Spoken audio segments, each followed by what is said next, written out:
So yes po, magandang araw and welcome muli sa ating video today. So andito pa rin tayo sa Tagum City and nasa harap natin ngayon yung talaga namang aakalain mo ay parang isang mall.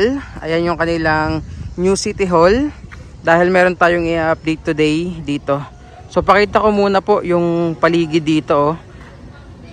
Tingnan nyo kung gaano kalawak yung paligid dito sa City Hall po ng Tagum.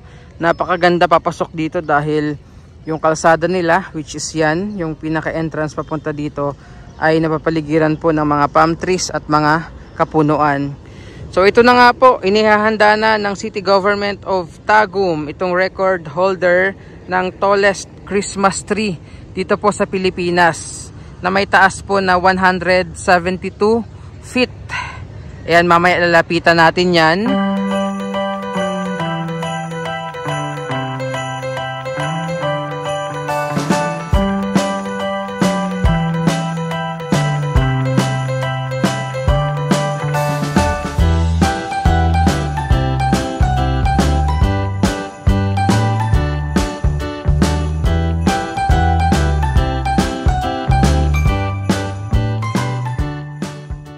So ayan, kasalukuyan na pong inaayos, lapitan natin itong tallest Christmas tree po sa Pilipinas. And malapit na rin yung papailawan, no? By November 24, papailawan na ito at abangan nyo rin yung magiging vlog natin that day. Ayan, so tingnan nyo naman, no? Diba? Parang mall, ang ganda rin sa loob. Yung kanilang pinagdadausan ng event dito. So again, andito tayo sa Palm City, capital of the Philippines, na may hawak po ng record ng tallest Christmas tree. Lapit tayo, tingnan natin. And by the way, zoom out ko lang. Ayan o, itong nilalakaran natin right now. Ayan. Ito yung pinakamapa po ng Tagum City. Ayan, map po yan ng Tagum City. So mamaya abangan nyo kung mayroon tayong aerial shot, makakuha tayo, no? At syempre pakita ko na rin yung sinasabi kong napakaganda nilang kalsada papasok dito po sa City Hall of Tagum. Tingnan nyo naman po kung gaano kaganda. And as you can see, napakalinis. Ayan, no? Actually, very common yan, no? Dito sa mga lugar sa Davao region na talagang malinis. Ayan. Diba? Ganda. Ang refreshing sa mata dahil purong mga kulay berde. Pati dito sa paligid na ang dami ring mga palm trees. Yan, lapit tayo dito sa gumagawa ng tallest Christmas tree. Hurry now, should have been done by now. Seems we're running late.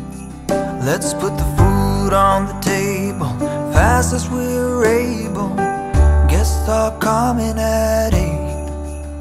When we're caught in the Christmas rush, it's so easy to lose touch with the true meaning of things and what really matters.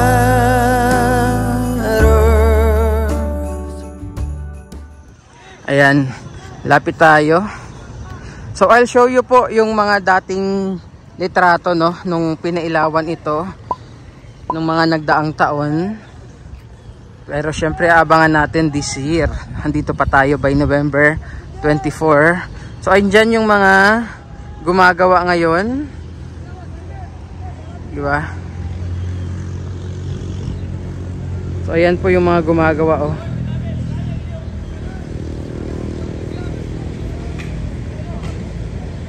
Ulitin ko po, 172 feet yung taas nito. At ito lang naman ang may hawak ng tallest Christmas tree po sa buong Pilipinas, no? Tagum City. Yan, oh, grabe. Yung kanyang pinaka stand mas mataas pa sa atin. Ganun po siya kataas.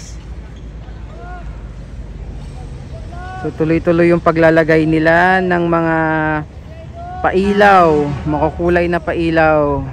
And excited tayo by November 24 dahil mawi-witness natin yan live na live.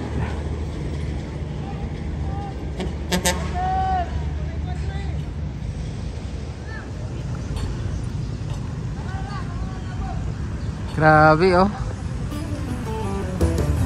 Simmer down, pass a big smile around. Now that everything is gold.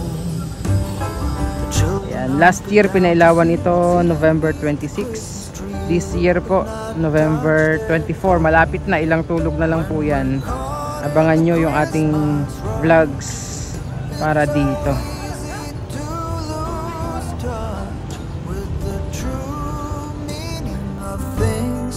What really matters.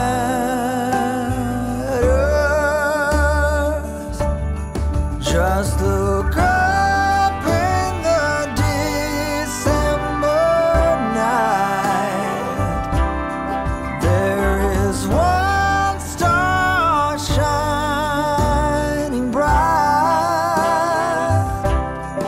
It shines on one and all. Shine on Christmas star. Shine on Christmas star.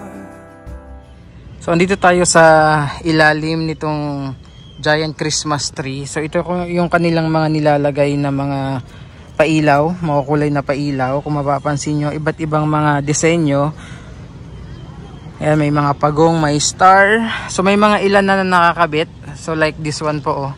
Merong hipon, may star, may pagong, may octopus, may seahorse, may shell. Ayan, nakalagay na yung ibang mga pailaw dyan. May mga jellyfish. So ganito yung itsura pala niya sa ilalim, no? Mostly mga wires and bakal yung makikita nyo dito. Pero pag pinailawan na po yan, talagang mabubusog yung mata nyo sa makulay na mga pailaw. Ayan. So ganito siya ka lawak at kalaki sa ilalim. So abangan nyo po yan by November 24. Kita-kits tayo dito. Isa yan sa mga paghahanda na ginagawa ng City Hall or City Government of Tagum. Pagpapalapit na po ang holiday season. So yan po muna yung ating update today. Maraming salamat po. God bless and ingat po tayong lahat.